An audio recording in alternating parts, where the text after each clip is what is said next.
Previously on Balls. Hello. Hey Gordon, Darren and the Balls team, how's it going? I'm Darren, how's it, man? All good, thank you. John just gave me your phone numbers yesterday and then the number today again. Yeah. How many numbers do you have? I'm all over the place. At the moment I'm in Cape Town, yeah. How many homes have you got? Gee. All over the place. Well, I suppose as national coach you have to be all over the place in our vast and beautiful country. PGA clap for Gordon Igesund, please. You know what is so refreshing, Gordon, is that the reaction after, and I mean our commiserations that we went out the way we did, but just the reaction of the fans and people on Twitter and all over the place is just so positive about what they saw with Bafana. And that has got to be very encouraging for you. Yeah, no, it is, definitely, without a doubt. You know, it's just so happy to know that the guys really went out there, gave everything they could. They couldn't give more than what they gave.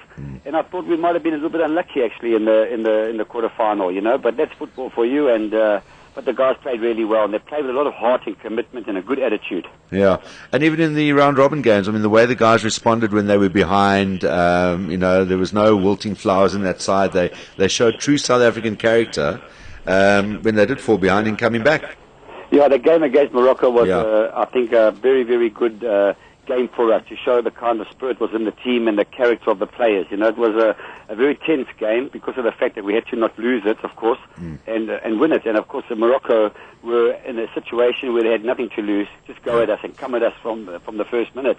And they did that. They took the lead twice, and we fought back twice. So that gave the guys a lot of confidence. Yeah, and look, I mean, it could have been a situation where if information was coming from the other game that Cape Verde, I think, were locked at 1 or they were behind and they were locked at 1-1, but there was a chance that you guys could have still gone through.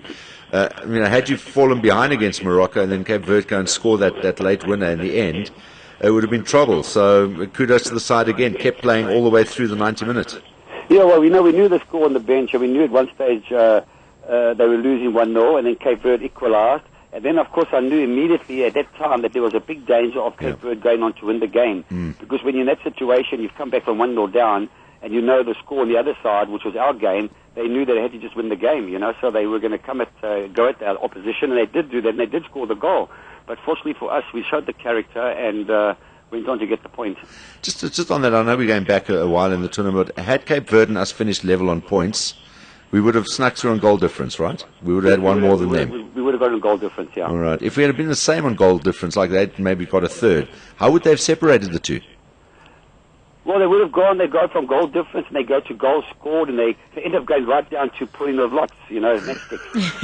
I was going to say, maybe the next thing is alphabetical order, in which case, geez, we had a disadvantage, yeah.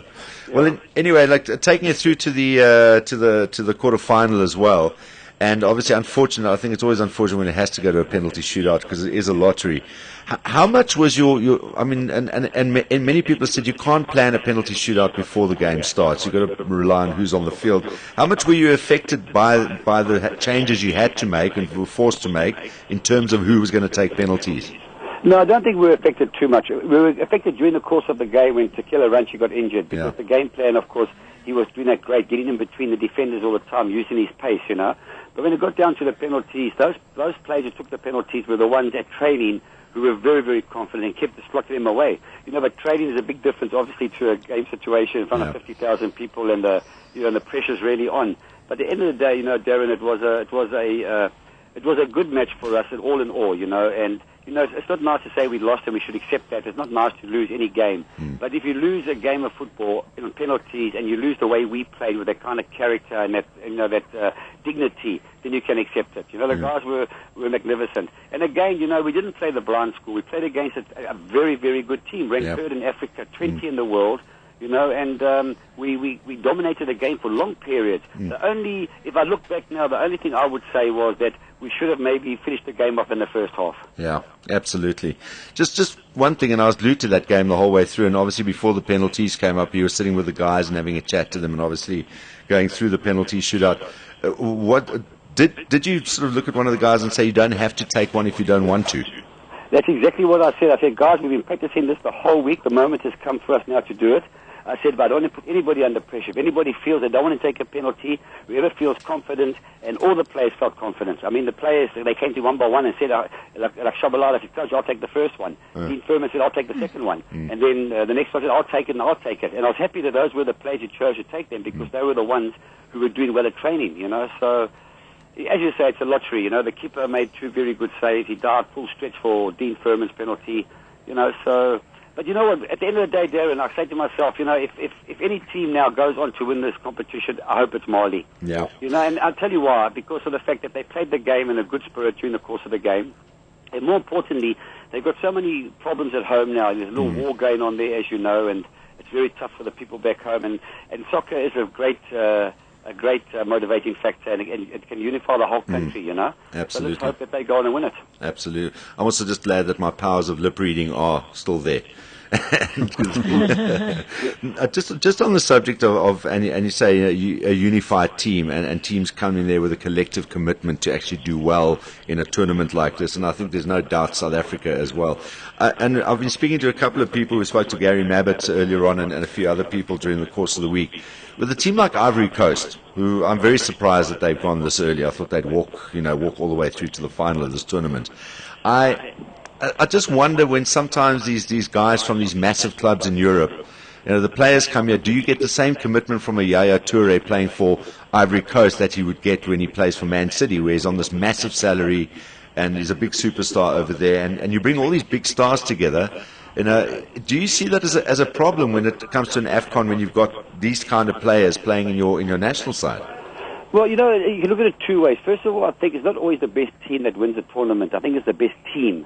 Okay, and Ivory Coast, as you know, got a lot of stars in their team, but I don't really think they're a team. I think they're a lot of individuals, a lot of brilliant individuals, as you say, highly paid, and I don't think the players respect each other in that respect. You know, they just don't care. They earn so much money every week; it's another game for them. You know, and the attitude maybe as well: if we win, we win. If we don't win, doesn't really matter. Yeah. You know, they're not hungry enough, I don't think. And you know, that's a big thing. You know, I always say that it's not always the best team, you know, the superstars are going to go win a competition for you. It's the players that put their jersey on and play with pride and passion and really prepare to put themselves on the line, you know. And I don't think they didn't want to play. I thought they all played to their best, but they played more as individuals, not as a team. Yeah, and that's kind of what I'm seeing with Nigeria. I mean, they're sort of a new building side, but they've kind of shown that unity, and that's why they've been doing so well. Absolutely, yeah. Awesome stuff. So your prediction, Mali, then, eh? Well, I certainly hope Mali wins it. You know, I think the winner of today's game will go on and win the competition. Gordon, I'd just like to know what you took away from the Afcon. We saw you experimenting with different players, new tactics, formations, and the pressure was on, and the country wasn't behind you at the beginning or fully, and by the end of it, you know, everyone was rooting for Bafana. What, as a coach, did you take away from the whole experience? Well, for me, I think, you know, on a personal point of view, I realized in the first game, you know, the way we play football in South Africa, the players have got a great capacity for aerobic. You know, they can run for 12 kilometers in a game, which is a lot of kilometers, and they can do that quite comfortably for 90 minutes. But the anaerobic part of the game, and that's sprinting, stop starting, going, twisting, turning, left, right, and so on and so forth, that takes anaerobic training, and I think we lacked that, because I could see in our game, for 60 minutes, we were outstanding tactically the way we played. We didn't give them any room. Every time they got the ball, we had 5-6 players closing down each of their players, so there was no options for that player to pass the ball.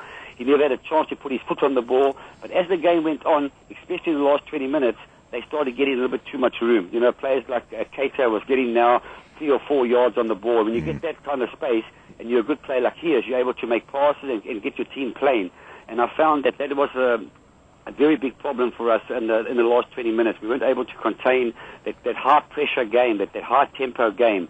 So that's something to really rectify, you know. But that doesn't come with just training. It's got to come from development, because our bodies and our genes don't allow us to do that. That's how we are. We can run for hours and hours and do things like that. But the sprinting, starting, stop, going, it was very difficult. So I think we learned a lot from that respect, you know. And your player of the tournament? For me, I think there were a couple of players who really did well, but, you know, you've got to mention Dean Furman. You've got to, without a doubt, mention May Mshlangu. Of course, you've got to mention Kune. Then you've got to mention also Sangweni. You know, so we had a couple of players in actual fact who really stood up and put their hands up and said, you know what, I want to play in this team in the future, and I've got to go out there and do the business. And they did it, you know. And there were a couple of others who didn't really get noticed, I suppose, because they did a lot of dirty work.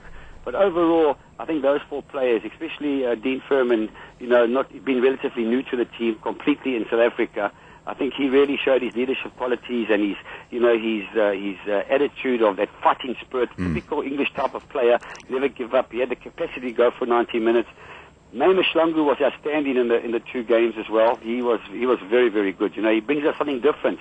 You know, he's a midfield player, but he likes to run with the ball and eliminate players, and he's got an engine on him second to none. You know, so I think those 2 players. And of course, Sangweni, as I mentioned, you know, he scored crucial goals for us. He scored 2 goals in the tournament. You know, he's just an honest player. He just goes up there and does his job and, you know, gets on with it. Yeah. And Kune, of course, against Morocco, made 2 fantastic saves to keep us in the game. Absolutely. I mean, and a lot of talk about Dean as well. I mean, he's really built a bigger profile for himself here in South Africa just by his performances. He kind of fulfilled that Roy Keane role that Roy Keane used to do with Man United, that glue in the side and, you know, the rock in the middle there. But for me, every time Amos Shlangu got the ball, he felt like something was going to happen. And I think the opposition were nervous about something happening when he got the ball. And for me, he was the player of our team. I thoroughly enjoyed watching him. Yeah, no, he did fantastically well. You know, he's such a young, unassuming guy, you know. That's why I think, you know, Darren, there's such a big future ahead for us now in football, I think, because a good president has been set. I think everybody knows that you've got to work hard, you've got to play, you've got to respect the jersey, and all these normal things that you expect all the time, you know. But there was something, I think, lacking before. And I think the players now realize it, you know, that this is it. We have to work hard, and everybody's got an opportunity to play. And sometimes, you know, you've got to leave some very, very good players out of the team for whatever reasons. You leave them out and hope that it works. You know, and in this case, it certainly did work. There's no what I can call superstars or players that just think they own the jersey and they are always going to be selected. They realise now, I think, that they've got to work hard for their place in the team. I think this young crop of players that we had now set a good precedent. Because as you say, Dean Furman and May are still both under 23 years of age, you know, and a couple of others. So I think slowly but surely there's a big bright light at the end of the tunnel, and we can only move forward from here. And I enjoyed the fact, before Kate asked the final, I just enjoyed the fact that the talk straight afterwards was Gordon Igesund 2018. So I don't know how much of that is confirmed or done and dusted yet, but I'm glad that he's talking that way, and there's no one looking for scapegoats and stuff like that. Yeah, look, I think it's very important to have continuity, you know, and at the moment things are looking very good. I'm sitting down with the association probably on Monday or Tuesday to iron out all these things, but they have indicated that they'd like me to stay until 2018. So that's really exciting. Nice, awesome. Final one, K-Nox? I just want to find out, Thomas, the late Thomas Matuchage, was he really the one who discovered Dean Furman? No, Tommy and I, we both of us, we went overseas and we spoke to his club, we watched him play, we got DVDs coming over here. So Tommy, of course, played a huge part because he was very, very close to me, as you know, and everything we did together. So I'd love to say that he played a huge part in some of the plays that we selected, and we miss him so much. Yeah, absolutely. Great way to end off our chat with you. Great that you gave us some time to have a chat, Gordon. All the best. Congrats once again. As you say, it's just like positive signs for the future for Bafana. We hope it goes from strength to strength for you and the team. Darren, thanks for your support. Thank you. Anytime, Gordon. Cheers, man. Thanks. Bye. Bye-bye. Gordon Igesund, one of his homes, this one in Cape Town. What a pleasure. John's list of phone numbers. Really nice chat, and there it is. What a pleasure. Wonder if anyone else spotted his pre-penalty. If you don't want to take one, you don't have to. I saw the little sketch pad that he had. Yeah, I was trying to decipher that. I saw it and I thought, okay, someone doesn't want to take one. He's like, I don't want to do the penalty. I would crap myself. For penalty shootouts, I'm sorry, I'd be please take me off 5 minutes before the end. I don't want to, and I wouldn't want to be a goalkeeper. No. Imagine a goalkeeper when it's an extra time, there's 15 minutes to go and you're going, shit. This is Balls Visual Radio. Darren, Simon, Kate and John. Weekdays from 3 p.m. to 6 p.m. Central African Time. Balls.co.za